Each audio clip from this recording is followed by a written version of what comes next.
All right, well, good afternoon, and thank you so much for joining us today for this exciting webinar. My name is Hudi Kalam-Karian. I am a Senior Research Associate at the Community College Research Center, and I'm joined today by my colleague, Andrea Lopez-Salazar. We're also joined by colleagues from Queensborough Community College, Dr. Brian Mitra, AVP Amaris Matos, and Dr. Carrie Ann Smith. Queensborough Community College, or QCC, was one of the 5 colleges where we observed improvements in equity gaps, and we're excited to be partnering with them for this session. I also want to thank Elizabeth Barnett, Armando Lizaraga, Noemi Garabay, and Cameron Diwa for their contribution to this data collection and analysis. Let me briefly introduce our organizations, and we'll get into the content of today's webinar. The Community College Research Center, or CCRC, is a leader in the field of community college research. Our work spans various facets of community college policy and administration, including our topic today, advising and student support services. Queensborough Community College, or again QCC, is a campus of the City University of New York. It is a racially diverse campus that reflects the broader Queens borough. Approximately 26% of students identify as Black and 14% identify as Latinx. And of course, there are intersectionalities of race and ethnic identities that these figures do not capture. Today, the CCRC team will start our session with an exploration of promising practices for supporting Black, Latinx, and limited income students. We'll then turn it over to our QCC colleagues to share additional examples and lessons learned from their perspective as practitioners engaging in this work daily. Our primary goal today is that those of you joining us will be able to take away research and practice-based strategies for supporting Black, Latinx, and limited income students, both inside and outside of the classroom, and that these insights can help inform further development at your respective institutions, districts, or policy areas. A little context to get us started. In 2015, the Bill and Melinda Gates Foundation invested in 26 institutions nationwide to redesign advising. This initiative was called Integrated Planning and Advising for Student Success, or iPASS. iPASS was intended to leverage degree planning, coaching, advising, early alert, and other risk targeting technologies to improve students' advising experiences and ultimately their outcome. At CCRC, we have studied iPASS since the inception of that grant, developing evidence-based frameworks for advising redesign using advising technologies. And the current project, the project that we're presenting today, is an extension of our iPASS research, focusing on understanding the equity dimensions of iPASS reforms. We came to this project from the perspective that good advising and student services can be instrumental in supporting Black, Latinx, and limited income students towards achieving their post-secondary goals. And so a truly comprehensive understanding of iPASS required us to dig deeper into the equity dimensions of this advising redesign. The urgency of this work was, of course, further amplified by the COVID-19 pandemic and the continued racial injustice in our nation. This project is designed in 2 phases. In the first phase, we used administrative data, which we already had from previous iPASS research, to identify if racial and income equity gaps had improved at any of the iPASS colleges during the grant period, and if so, where that had happened. This was purely descriptive. We recognized that these colleges had a lot going on, and we're not attributing any of the change in outcomes directly to iPASS.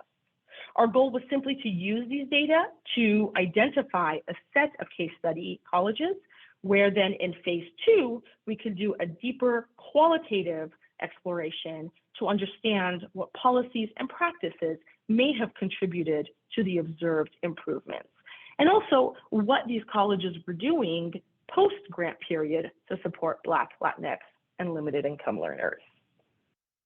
We presented phase 1 findings during the webinar in the fall of last year, and today we're focusing on our qualitative findings from the second phase of the study.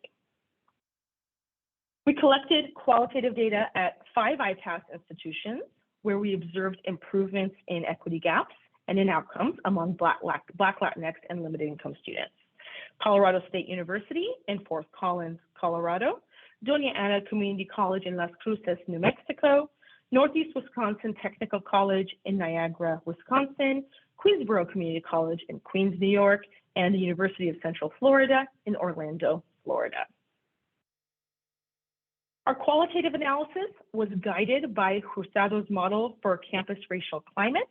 Our data collection and analysis considered the 5 dimensions that Hurtado outlines in this model: the historical perspective, an institution's legacy of inclusion and exclusion, staff and student racial and ethnic composition, the structures and policies, the organizational pieces of the institution, and students' perceptions of racial climate. Finally, we considered interactions between different identity groups, that behavioral dimension. And so you'll hear subtle references to these dimensions in the findings that we present. All right, with that context, let's get into what we learned. We found that our case study colleges were focused on 4 main areas of reform: student support practices, classroom practices, practices to improve racial climate, and organizational and management enhancements. Promising student support practices included both improvements in universally available services and enhancements of services targeting specific groups. With universal services like college-wide academic advising, financial aid, or career counseling and tutoring, one important step was identifying biases in the way that these supports were structured and then delivered, and then proceeding to resolve these biases. So we had 2 specific examples of how this played out. First, colleges reconfigured where support services were housed at the campus to make these services more physically accessible for underrepresented groups. For example, at Colorado State University, administrators said that discussion was underway to embed tutoring and career services at areas of the campus that Black and Latinx students were more often to frequent, like the cultural centers. Colleges also redesigned policies that disproportionately prevented Black, Latinx, or limited income students from registering or progressing in their degrees.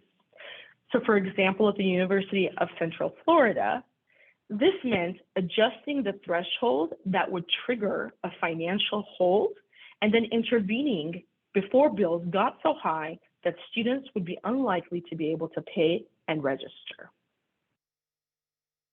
Of course, at each college, improving universal support practices started with professional development for advisors, counselors, and other support providers.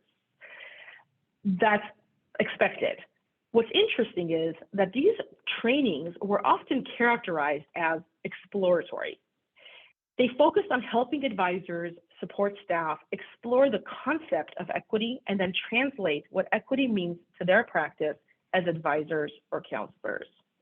Being mindful of the concept of equity helped deepen student-advisor relationships by helping advisors know better what their students' experiences look like.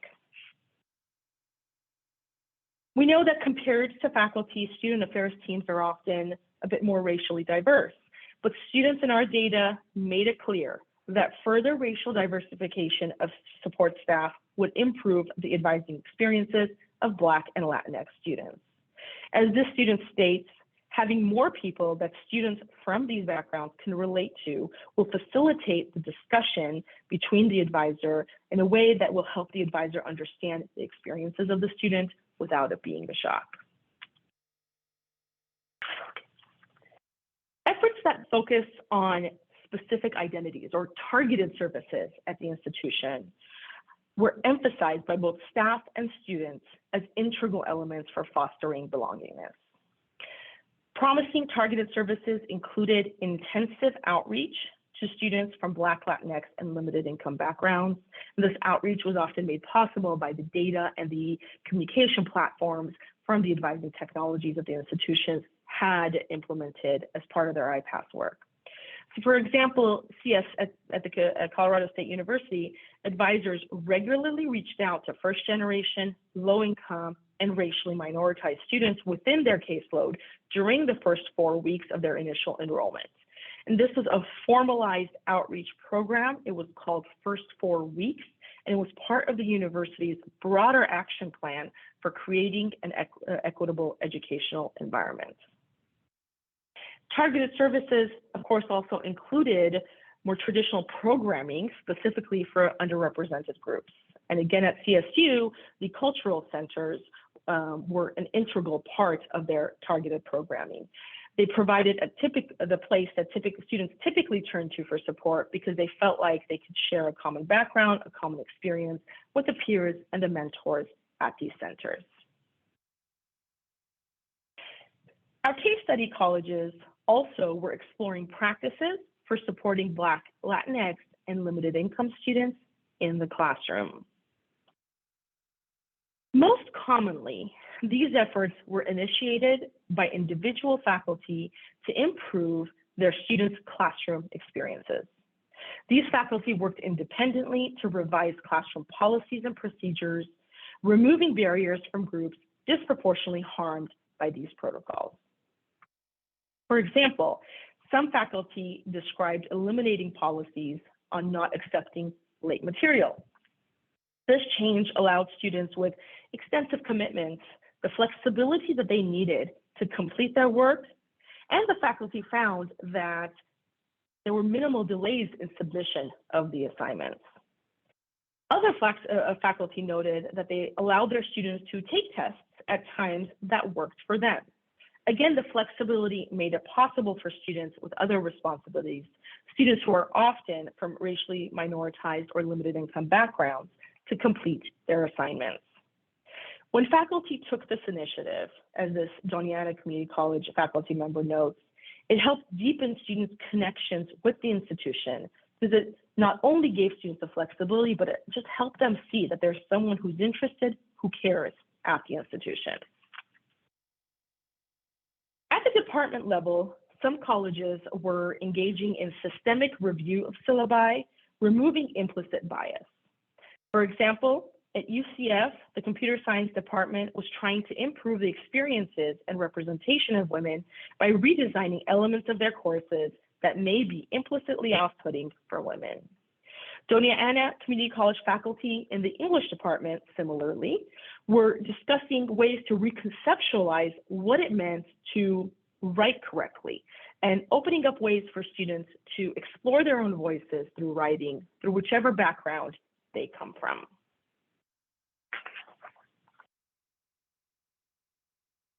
At a college level, college-wide, leaders were approaching curricular or classroom reform by focusing on faculty hiring and onboarding processes.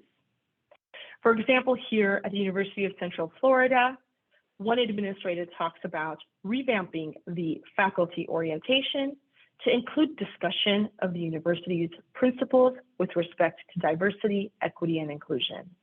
The orientation includes suggestions for things to consider when evaluating one's own commitment to serving underrepresented groups in practice. With that, I'm going to pause here, turn it over to my colleague Andrea to talk through the remaining of the CCRC findings before we hear from Queensborough.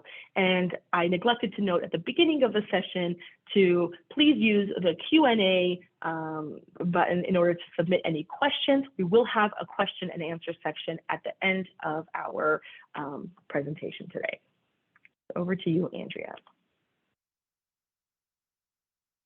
Hi, everyone, and welcome again. My name is Andrea Lopez-Salazar, and I am a research associate at CCRC. So colleges recognize that supporting Black, Latinx, and limited income student groups included improving the broader racial climate at their campuses. To achieve this, one common practice was engaging staff in self-reflection.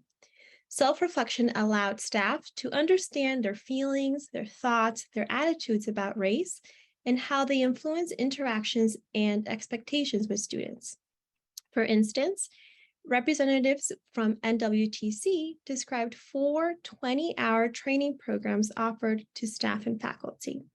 1, Living Inclusively, a training program taken by all full-time and part-time employees. 2, Teaching Inclusively, required for all full-time faculty. 3, Serving Inclusively, required for non-faculty staff. And 4, Managing Inclusively, for anyone who has a leadership role. And these were viewed as a major commitment to making the college more welcoming to students of diverse groups. Colleges also learned that leadership response or lack of response to racial events can negatively impact minoritized students and their sense of belonging on campus. Colleges' responses to negative incidents were often viewed as an indication of the prevailing racial climate, with a number of students highlighting in our study cases where they thought the response was inadequate. So as one CSU student shares here, the college's response for this specific incident that she's referring to did more harm than good.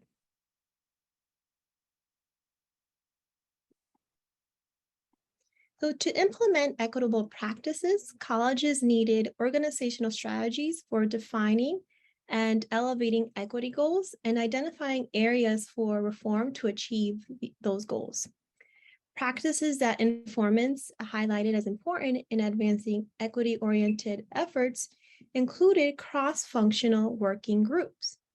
So each of the participating colleges were engaged in some sort of cross-campus dialogue, which included academic and non-academic staff, and having dialogue on issues of racial equity to build awareness and a collective understanding of inequities on campus. For instance, at DACC, the president, a small subset of administrators from different areas of the college, including student affairs and faculty, came together to discuss racial inequalities at the college and ways to address implicit bias. And several administrators noted that the group formed after the murder of George Floyd. Another example is QCC, where administrators and faculty noted that the president convened an optional book club. Several reading selections addressed diversity, equity, and inclusion. One faculty member noted that the book club was a really wonderful way to come together, especially in a time where everyone was working from home, and to talk about issues about racial equity in a very informal way. And our last example here is from NWTC. The college hosted a series of informal forums called A Place at the Table. And these forums were opportunities for staff, as one administrator said, to just be in a space that was non-judgmental and to share how they were feeling about topics related to racial justice and equity. I should also add that these series included students as well. Beyond facilitating dialogue, 4 of the colleges redesigned organizational structures dedicated to diversity, equity, and inclusion. Stakeholders informed us that formalizing senior roles dedicated to DEI created an avenue for campus-wide DEI efforts and really highlighted the importance on reducing inequities and promoting a more inclusive environment. So our first example is from NWTC. The college created the role of Chief Officer for Diversity, Equity, and Inclusion, and this position is part of the President's Cabinet. QCC also established an executive level position to advise the president on equity, inclusion, and belongingness, and to lead a college-wide strategy for closing equity gaps. And one QCC faculty member shared with us that hiring someone in this position really set the tone on campus that they were prioritizing diversity, equity, and inclusion. Lastly, CSU renamed the Office of Diversity, Equity, Inclusion, and Justice as the Office for Inclusive Excellence, reflecting a renewed focus. It also signified the university's continued commitment to diversity, equity, and inclusion efforts moving forward.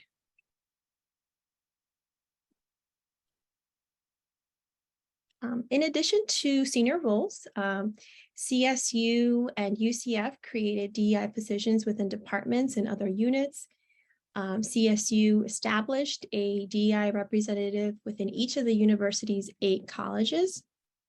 And overall, establishing DEI positions both among senior leadership and across departments really created the infrastructure for integrating DEI work into the various operations of an institution. Reaching this potential, however, requires alignment across the institution in vision and objectives for DEI. One UCF administrator shared that the inconsistency in the efforts of DEI efforts within different colleges, and you see that quote there.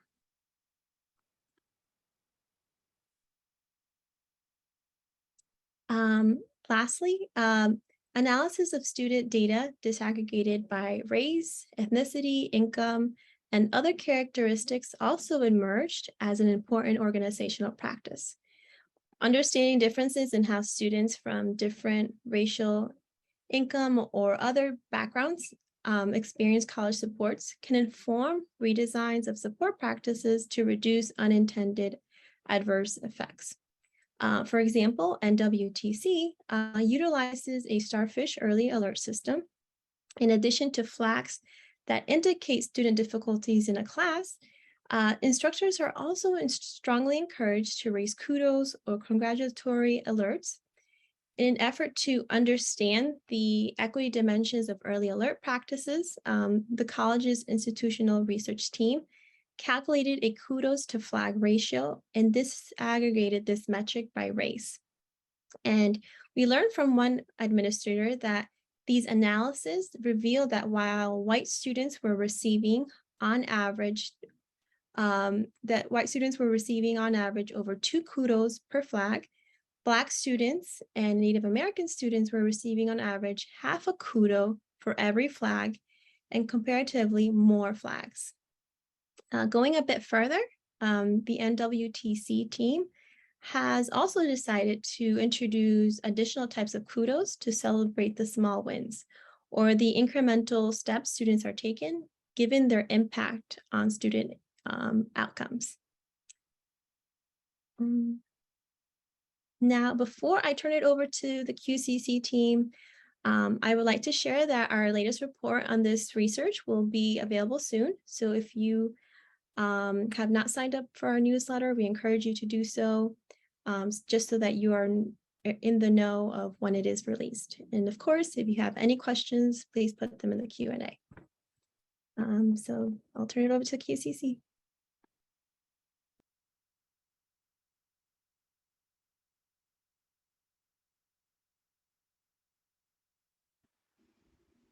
Good afternoon, everybody. It is my pleasure to be here today along with my colleagues, Dr. Brian Mitra and Dr. Carrie Ann M. Smith, to share some of the exciting work that's happening at Queensborough.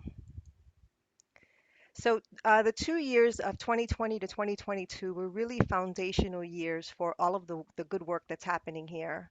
And we've divided this first part of the presentation into 4 sections. We'll talk about the work, the skills, the dialogue, the tools, and then I'll pass it along to my colleagues to talk about how they implement these kinds of strategies within academic affairs and within student affairs. So first, the work. One of the most important decisions I think that the college made was to really emphasize from the beginning how important it is that everybody on campus know that this work belongs to everybody. It belongs to no one office, no one person. Everybody is involved and has a stake in making our students feel like they belong and that they're all getting equitable outcomes. So we started our work with a really comprehensive audit of student outcomes. And what we found, similar to many institutions in higher ed across the country, is that across multiple points of contact with the institution, we have equity gaps. I think an interesting point is that we noted that we have these equity gaps for males overall, but our most significant disparities exist for our Black and Latino males. So some of the metrics include 1 semester and 1 year retention rates, 3 year graduation rates, student transfer, GPA above 2.0, credit accumulation in the first year, and completion of Gateway English and Math courses in the first year. All of these are really important indicators of a student's academic progress. So we used this information and we embedded a commitment to close these gaps in our strategic plan, which is organized into 3 thematic areas. There are 4 goals per area, and 3 goals are explicitly focused on equity. So these are the 3 areas. Campus culture is the first one, and the goal is to create a campus climate that is respectful, affirming, and inclusive. The second area is focused on curriculum and instruction, and the goal there is to close equity gaps in retention and graduation rates. The third area is focused on student engagement, and the goal is to create belonging and community through welcoming and inclusive practices. So something else that we did that we're really proud of is we do not use evasive language here. We're very explicit about what we're talking about because it's important to lift up those disparities if we're going to actually close them. So here's an example. For student engagement, our main key performance indicator is fall to fall retention rates. So our overall goal for the college is 75% for our fall 2025 cohort. But what's important here is to always include information about the baseline and how the baselines differ for the different populations. So you'll see here that our overall college baseline is 61.5%. But when you disaggregate that information by race and gender, you'll see that our Black male baseline is actually 48.7%, and our Latino male baseline is 53.5%. That's really important information because what it tells us is that if we're committed to closing those equity gaps and getting everybody up to a 75% fall to fall retention rate, we're going to have to focus our attention on these populations because they require more support. And that's the work of equity. So here's another example, curriculum and instruction. Our goal is to raise the graduation rate for everyone to 40%. And you'll see here our overall baseline is 29.2%. When you look at the baseline for our Black male students, you'll see that graduation rate is 16.3%. These are 3 year graduation rates. For our Latino males, the rate is 24.1%. So once again, if we're going to raise that graduation rate and close those equity gaps, we need to tell the truth and look at the data. So we know that you can't just say we're going to close these equity gaps. You need to provide your faculty and your staff the skills they need so that they can develop the capacity to close those gaps. So now we're focused on operationalizing the strategic plan. So much time and energy went into developing it, and now we have to actually operationalize those goals. And a big part of that, of operationalizing it, is number one, required reporting, which holds us all accountable for what we say we're going to do in the plan. But number two, we've embedded a commitment to professional development. Once again, you have to put the resources in and dedicate the time to help folks develop the skills they need to address those gaps. And a really important part of all of this is to really nurture a culture of continuous improvement that promotes an environment that welcomes innovation. Because if you're going to produce new results, you have to be willing to try new things. And people can't be scared to take risk and experiment. So one of the strategies that we're using to develop these skills is to develop communities of practice. So this began last fall when QCC partnered with the USC Race and Equity Center to do the Equity Institute, where we had 20 colleagues enter an 8-week learning experience that resulted in 4 action plans that are designed to advance equity in 4 opportunity areas. The plans were developed last year. This year, we're in the process of operationalizing those plans. Another community of practice is we recently partnered with the Racial Equity and Justice Institute out of Bridgewater State. And once again, we have a cohort of colleagues who are going through a series of professional development activities. And we've partnered that, or the Institute partners that, with ongoing action planning on campus. Our EJI is very focused on accountability and on action that's actually going to move the needle. So that's just an amazing practice that not only allows us to move the dial, but it helps folks learn in community, and it can also be fun. It's inevitable that this work is going to involve hard conversations, but it can also bring folks closer together as they share common goals. So I mentioned the hard conversations. So part of all of this work is if you're going to address racial equity gaps, you have to be able to talk about race. And we know that that involves a level of skill. And so that's another place where we're placing our attention and applying resources. So last year, Queensborough was selected by AAC&U to host a Truth, Racial Healing, and Transformation Campus Center. That campus center is about developing community, but it's also about creating action and giving folks the skills they need to have those conversations.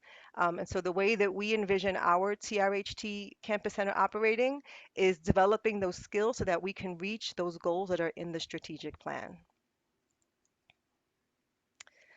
So I think, Huri mentioned the President's Book Club. The President's Book Club was one important tactic of many that are all about nurturing the environment that we need to create the results that we're committed to creating. So in addition to the President's Book Club, we have been really focused on consistent communication, making sure that we're on message about our commitment to equity at every chance we get. We're supporting cultural celebrations, and we're also supporting our affinity groups that are developing on campus. So now I just wanted to talk a bit about the tools to create accountability. I mentioned the strategic plan and how our key performance indicators help keep us accountable. One of the things that our wonderful Office of Institutional Research, Elizabeth Lackner and the staff in her office have been amazing partners, created an equity dashboard that will allow all of our faculty and staff to be able to access data disaggregated by race and gender. And the data that's available can drill down into the section level. So this is really important. So if I'm a faculty member and I have a class and I want to take a look at my outcomes disaggregated by race and gender, the equity dashboard can drill down into my section level and let me see what the disparities are in my specific class. It's an amazing tool that helps really move this along. So the strategic plan gives us a college-wide view, but this equity dashboard lets the individual practitioner really take an active role in helping us close those gaps. Something else I wanted to touch upon were racial climate surveys. So once again, we partnered with the USC Race and Equity Center, and last year we administered climate surveys to our students and to our staff, and this fall we'll be administering a climate survey to our faculty. We're really excited because we just got the results for the students' climate survey, and we're in the process of developing a communication plan so that we can share that information widely with the community. So now it's my pleasure to turn this over to Dr. Carrie Ann Smith, who will talk about academic affairs.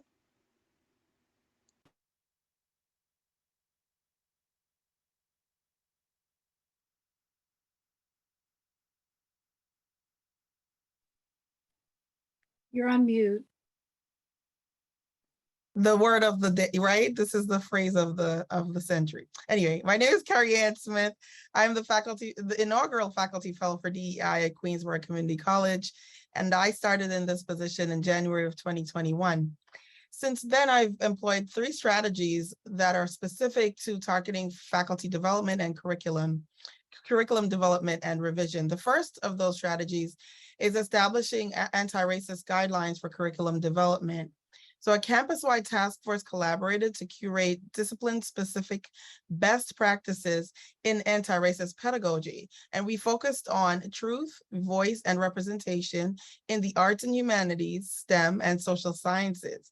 The guidelines include resources and suggestions for evaluating teaching, along with definitions of terms relevant to anti-racist pedagogy. So through these guidelines, the college has now defined for itself what pedagogy and assessment mean at our institution, and I'm happy to share a link to that as it's now up on our website. The second strategy is mentoring for junior faculty of color. Our faculty reported that mentoring was an area that was lacking, especially for junior faculty of color, And so I curated a lecture series to tackle the most important topics that faculty need to address as they progress towards tenure and promotion. These topics included how to apply for grants, how to maintain work-life balance, and how to manage, service obligations, among other topics. The goal of this is to retain our faculty members who are the most vulnerable while boosting morale through engagement. We also became, and we're very proud of this at QCC, the very first community college to invest in institutional membership in the National Center for Faculty Development and Diversity, so that we can allow our faculty to have access to a robust collection of resources and webinars for their personal development. We are investing in our faculty and are providing opportunities for them to grow professionally and personally as they work at QCC. The third initiative is that our Dean of Academic Initiatives, Dr. Michael Pullen, brought the Association of College and University Educators, the AQ courses, to our campus. And I was given the task of facilitating the Inclusive Teaching for Equitable Learning course for the past 2 semesters. And the results of that have been astounding, and I'm happy to share some of them with you. So we've awarded over 150 badges to our faculty across 2 separate courses, and faculty from both cohorts. We have the Effective Online Teaching Practices cohort and the Inclusive Teaching for Equitable Learning cohort. And faculty from both cohorts have reported that the modules have served to improve their teaching practices, which is obviously what we're looking for. For the first cohort of the ITEL, that's the Inclusive Teaching course, we saw a 50% increase in faculty confidence in using evidence-based practices, and then a 14% increase in faculty mindset shifting towards a stronger belief in our student abilities. And as everyone has said before me, that's a really important point, to ensure that our faculty believe that our students are able to succeed at our institution. By the end of the course, the first cohort of ITEL learners, and 96% of those course takers felt more confident avoiding microaggressions or addressing them, as opposed to in the beginning, only 24% of them felt comfortable doing that. So that alone is astounding. And then at the end of all the modules, at the end of the micro-credential, faculty also felt more confident designing equity-centered course materials. So we saw a 44% increase there. And then 100% of them felt that it is important to discuss diversity, equity, and inclusion topics in their classroom. And that's, of course, incredibly remarkable for any college to see. Our faculty have reported that they've begun to create community agreements and community norms in collaboration with students to foster open dialogue and partnership in their classrooms, a clearly anti-racist strategy. One faculty member said that students who believe that faculty are interested in their work are more likely to succeed, and this we know. So at Queensborough, we believe that teaching excellence is paramount to student success, and we have thus invested in the aforementioned practices and resources as part of the effort to support our faculty as we move toward a more anti-racist, culturally responsive campus, where caring for every member of the community is a priority.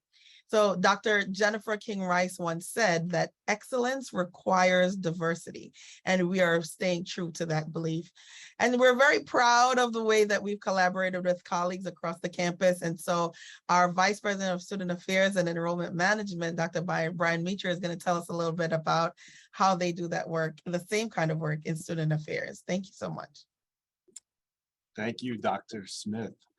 So really excited just to kind of talk a little bit about the collaboration and the work that's going on, not only within student affairs and enrollment management, but how it aligns with the larger college mission surrounded equity. So we'll highlight a couple of the different student affairs strategies. One being the Black Male Initiative, right? So this is an initiative not only from the City University of New York, but it allows Queensborough to work with our Black students and our Latinx students to provide resources for our students. So we have a couple of advisors working with this particular population to support, mentor, and ensure success for these students. I think the biggest thing that we're looking at right now is how do we grow this program? How do we make sure that we can continue to recruit and support and fund a program like this? Our Advocacy Resource Center is a truly an important tool for our students. The Advocacy Resource Center links students to vital services. They screen for all the benefits that students may be eligible for through New York City, and connects them with various resources, right? So whether that be issues of homelessness, whether that be hunger issues or domestic violence scenarios, our Advocacy Resource Center will be able to create those connections and allow students to receive those resources. Our College Discovery Program is our opportunity program. So it works with students who qualify for the program, whether they be first generation, low income, but the benefits just don't stop here at Queensborough. There's opportunity for students to transfer to a four-year baccalaureate program, as well as master's programs. So another strategy that we've utilized to ensure student success. I think the final piece is important. How are we strategic in our initiatives, right? How are we trying out different things? And I think, we've learned a lot during these past 2 years of COVID. So how do we reshape our business practices and delivery of services? How do we align modalities and business hours to meet our students' needs? And I think that's an important topic that we need to address, is meeting the students where they are and ensuring that the services are there for them. Recently, I've had conversations with our Academy Advisement Director, and he showed me that, for the past year, we've had over 7,000 appointments. A majority of those appointments have been through Zoom. So how do we shift our business practice to ensure we're meeting those students' needs? And I think that's why I encourage all of our colleagues to kind of think through. Another strategic initiative was moving our food pantry to the center of our campus, right? So to really demonstrate and show that it's part of the fabric of the institution. So it's located in our administration building, very visible for all our visitors to see and all our students to see, to really destigmatize, that notion of going into a food pantry. We're also having conversation on how to bring spaces for Black and Latinx students to the heart of the campus. I think it's important for folks in our role in student affairs and enrollment management to really have a pulse of the campus. So I've been hosting luncheons with various cohorts just to meet students and get a perspective and see what's happening. And I think another important thing is to be seen and visible, right? So we encourage our teams in student affairs and enrollment management to get out there on campus, to humanize the services, right? And to make the connections. The other piece that we're really working through right now is storytelling through data, right? So that's our next slide. So how do we continue to do that in student affairs and enrollment management? Some of us in this area, it may be difficult, but I think it's an important conversation that we need to continue to have.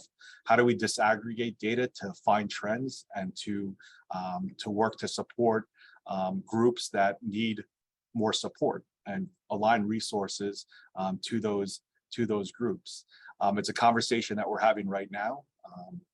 AVP Matos talked a little bit about some of the projects that we participated in. And one such project was looking at some of our incoming students and how we're communicating to them and how they respond to our communications. So a pilot we did was we looked at our incoming class and disaggregated the data and see, who was registered and who was not. And seeing what type of effective communication strategies did they like or did they respond to? Was it text messaging? Was it phone calls? Was it emails? So right now we're going to take a look at that to see who registered and who hasn't. But I think these are the type of strategies that we need and to continue to have to ensure that we're meeting those equity gaps. And I think one thing that I'm really proud of about Queensborough is how equity is that it's everybody's responsibility. I think you've heard many of our colleagues say that, right? So, it really is ensuring that everybody knows that. We're supporting our teams to do that. So not only in our leadership areas, but also how do we work with our frontline folks in our student-facing offices to ensure that they're getting the professional development and the resources, they need to address equity gaps and provide support for our students. So these are the tough conversations we're having right now in terms of trying to figure that out. And perhaps this is not the easiest conversation, right? Sometimes many of our folks may feel that this isn't a priority, but how do we ensure that it's consistent and it's constant? So, whether it be through your leadership meetings in your division, how do you ensure that we're aligning it with the mission and also the strategic plan of the institution? That being said, I'd like to invite some of my colleagues, Dr. Smith and AVP Matos, back, and we're going to have a brief conversation just to talk a little bit about our experiences, here at the college and kind of pushing out this work. And I have to say that, it really starts off with our leader, our president, and the work and the commitment from Dr. Mangino to move and to move these equity gaps, or to close these equity gaps.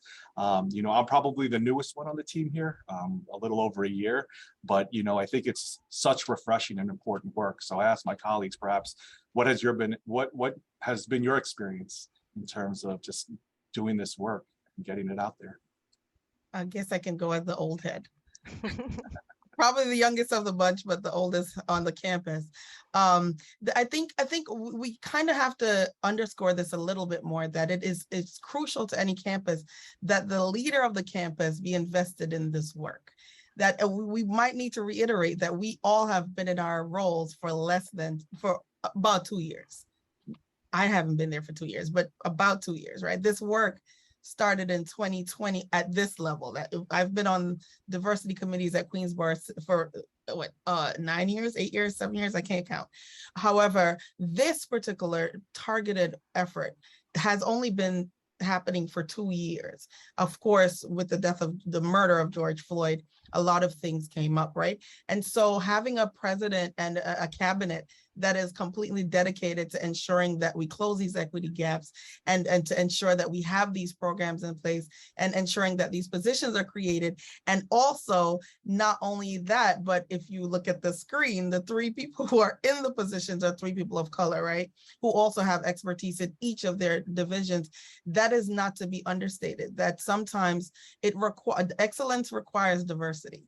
And and we're very happy to be part of that change, but it's really important to acknowledge that change is really possible when leaders step forth and put things in place to allow it to happen.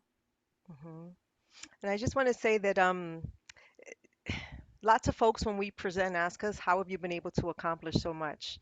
And those questions are usually asked by people who are in a particular office or in a particular division, who are trying to figure out how they can leverage this work and really get it going on their campus. And I just wanted to say, for anybody who's in the senior leadership who happens to be on this call, it is so vital that you get involved and that you lead this work and that you put the weight of your authority behind the work, because that is how QCC has been able to do what we've been able to do, is through our president, through President Mangino. Like, we all do the work, and I'm not trying to undermine, the hard work that we do every day, but I really appreciate and value the strong leadership that she provides. I think it's important too to recognize that not everybody also jumps on board with this right away, right? How do we have those difficult conversations with some folks or as I mentioned, some areas that just don't see this as a priority. But I challenge, our colleagues to think about, if we solve these equity gaps, perhaps we increase the student success. We will, increase that student success. So it really is reframing and ensuring that, we can have these tough conversations and show that by, closing these gaps, overall success of the institution will come with that. We've mentioned we're a very diverse campus, but that's just not it, right? We have to ensure that we're meeting all those students where they are based upon their different needs and not operating at this deficit model, but appreciating what our students bring to our campus. And I think that's such an important piece as well. Yeah. So we are at 2:49, and I know now is when the Q&A was supposed to open up. So we want to officially turn this back over to our CCRC colleagues. Very good. Thanks so much. These presentations have both been so excellent, and congratulations to all the presenters. I'm Elizabeth Barnett. I'm at the Community College Research Center, and I'm going to moderate our conversation for the last few minutes. So the first question that came in, and for people out there, please do add your questions. I think we will have time for several, so feel free to put them in the Q&A box. So the first question is, what suggestions can CCRC offer to organizations that want to validate effectiveness of equity and inclusion efforts over time? That's a big question, but Corey, do you want to try? Sure. Thank you, Elizabeth, and thank you for the question. As you said, Elizabeth, it's a big question, but I think there are a couple things that I would want to point out. One is that I think what you've heard today from both the CCRC presentation and the QCC presentation is the importance of getting into the data. And it doesn't have to be, as you know, an RCT. It doesn't have to be, certainly that's the gold standard, but you saw several instances of descriptive analyses providing some anchor, providing some information, some guide, and I would strongly urge the disaggregation of data, even at a descriptive level, but as micro as possible, as micro as methodologically sound to do. I think that gets you a whole lot to work with. The other thing is get creative with the metrics that you look at, with those interim metrics that you look at.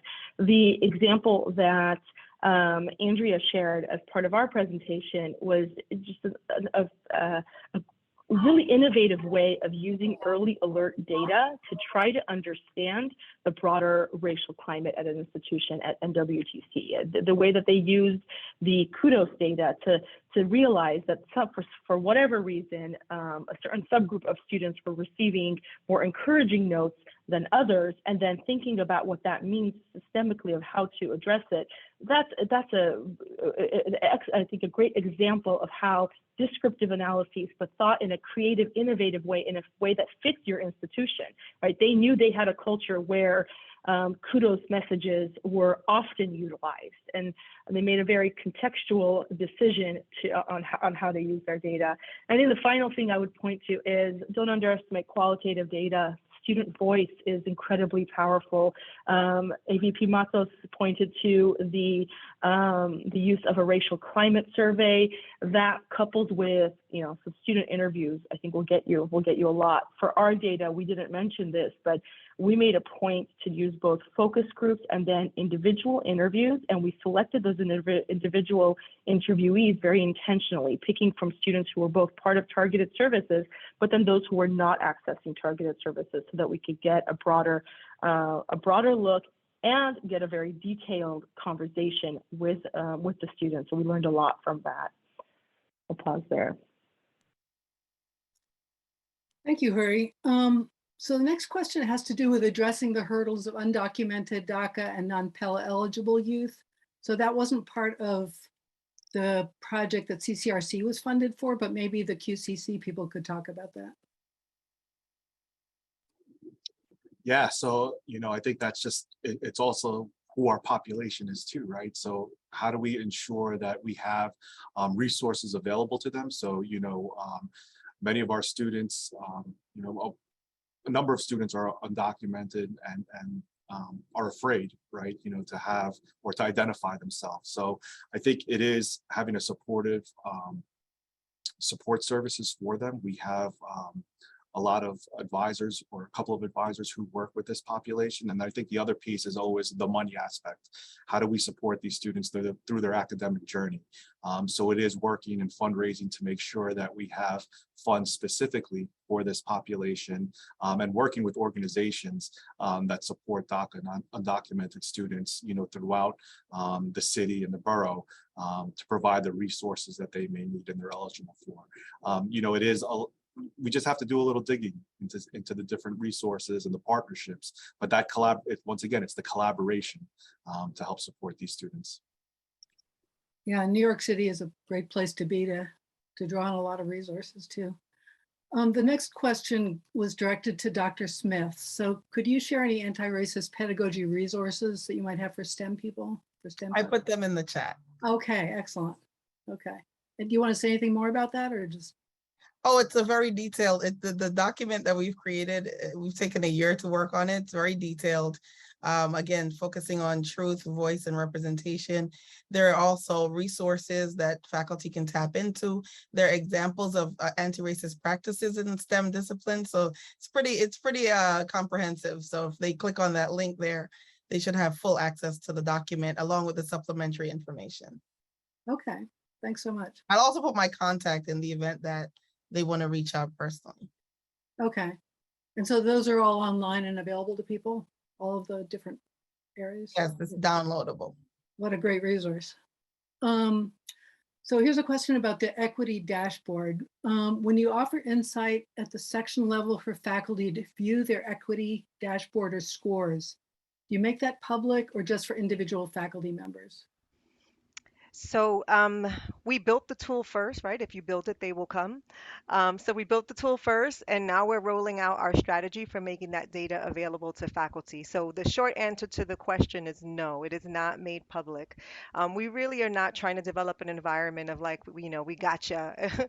We really want folks to genuinely get curious about what's happening in their classroom and see the dashboard as a resource. And so as we roll out our plan for making that information available to faculty, we also intend to roll out additional resources to support faculty while they look at that data and assess it, because we want to help with the meaning making that then happens with that data, and plans for how to address it, because there are a lot of tools and there's a lot of research out there about what you can do after you recognize their gaps in your student outcomes, and we want to make sure that we're linking faculty to those resources as they look at their own outcomes.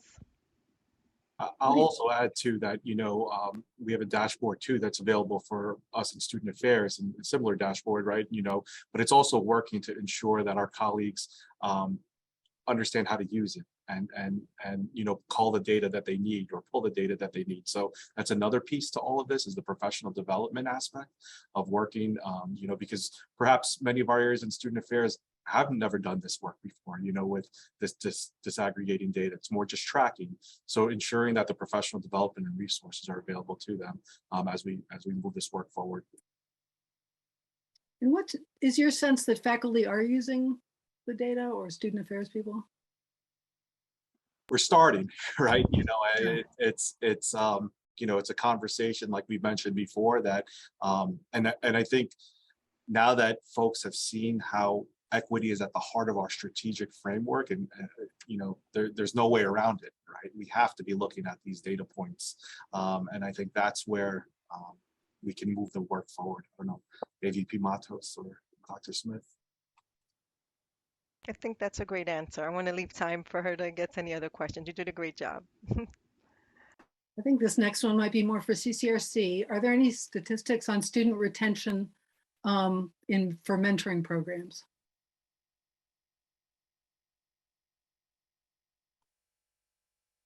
We certainly heard a lot about mentoring programs as part of this work, but we did not have any specific data that we collected or statistical data that we collected on participation in mentorships. There's definitely broader body of work that looks at mentoring, specifically peer mentoring, and the efficacy of peer mentoring. I think it's increasingly seen as an important tool, especially when trying to reach students from racially minoritized backgrounds, but I don't have any specific statistics offhand.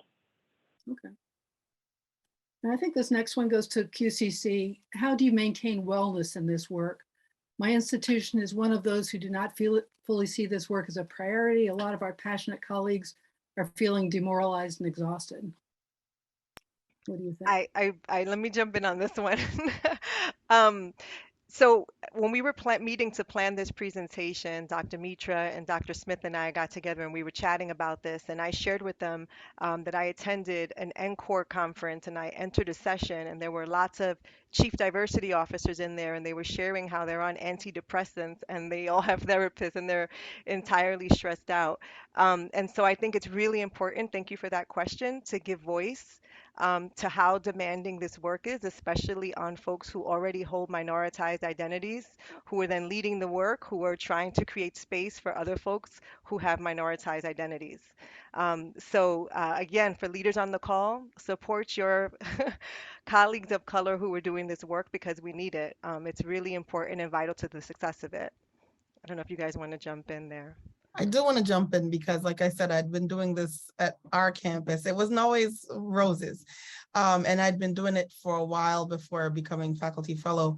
I think one thing I'd like to add or share, very early in my time at QCC, I was told to hold my head down and keep my mouth shut. And obviously that did not work for my personality or for my anything. And I think that, you cannot grow weary in doing good.